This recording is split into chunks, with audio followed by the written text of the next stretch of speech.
Oui, c'est vrai que la période est forcément anxiogène pour tous. Et cette idée de volonté d'installer une programmation culturelle, c'est une idée qu'on avait clairement exprimée pendant la campagne des municipales. Parce que c'est vrai qu'aujourd'hui, Saint-Martin est aussi sur un développement important et il nous paraît prioritaire de mettre la culture vraiment au centre du vivre ensemble. Donc, certes, la situation sanitaire est forcément compliquée, mais finalement, est-ce que c'est pas aussi le bon moment pour redonner des priorités et savoir réellement ce qu'on veut ensemble. Et il nous paraît quand même essentiel de débuter par vivre des émotions ensemble. Et la culture, c'est une porte d'entrée fantastique pour ben voilà, accepter l'autre, accepter les uns les autres, de vivre ensemble. Et du coup, oui, effectivement, c'est un pari, mais qui paraît pas finalement si risqué que ça. La volonté, c'est que dans quelques semaines, la mairie va récupérer la propriété de cette chapelle du quartier neuf, qui est un repère au niveau de Saint-Martin, qui est connu des habitants et qui va devenir un lieu culturel. Déjà, on trouve que ça a un certain charme d'envisager des créations artistiques, d'envisager de diffuser des concerts, des spectacles dans un lieu qui a vécu. Voilà, ça fait partie du patrimoine local. Évidemment, cette chapelle, ben, ça ne sera pas pour de suite.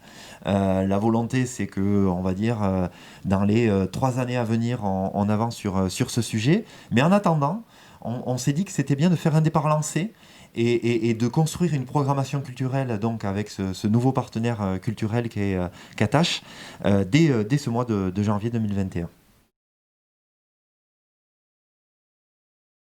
Katash, c'est une association culturelle qui était autour de Bayonne, qui organise depuis plusieurs années beaucoup de choses au niveau du spectacle vivant. Donc effectivement, on va retrouver du spectacle vivant à Saint-Martin, mais également des conférences, des expositions. Le volet résidence artistique sera un volet important également. Le but, c'est d'amener des artistes à venir créer sur Saint-Martin leurs pièces de théâtre, leurs concerts, leurs expositions, que ce soit de la photo, des arts plastiques, et évidemment également beaucoup de médiation. C'est-à-dire qu'aujourd'hui sur Saint-Martin, on a 3 écoles, on a un collège, on a 52 associations. Ben, le but, c'est de faire vivre ce projet culturel avec tous les acteurs sur Saint-Martin. Saint-Martin, c'est une petite ville de bientôt 6000 habitants. Et comme je disais, le vivre ensemble, c'est d'abord créer du lien. Et on veut garder ce lien à construire en faisant venir des habitants sur des spectacles et pouvoir ben voilà, se connaître, se reconnaître, échanger et être ensemble. Donc c'est vrai qu'on veut le faire à taille humaine parce que ça nous paraissait important sur la culture d'envisager des moments à taille humaine et non pas des grandes jauges à plus de 1000 spectateurs. On n'en a pas besoin à Saint-Martin et c'est surtout ce qu'on veut pas. Oui, on croise les doigts et puis j'allais dire, dans tous les cas, je pense que maintenant on attaque notre 8e mois avec ce virus. On voit qu'il y a des évolutions, il y a des comportements, des habitudes ben, citoyennes qui se sont installées.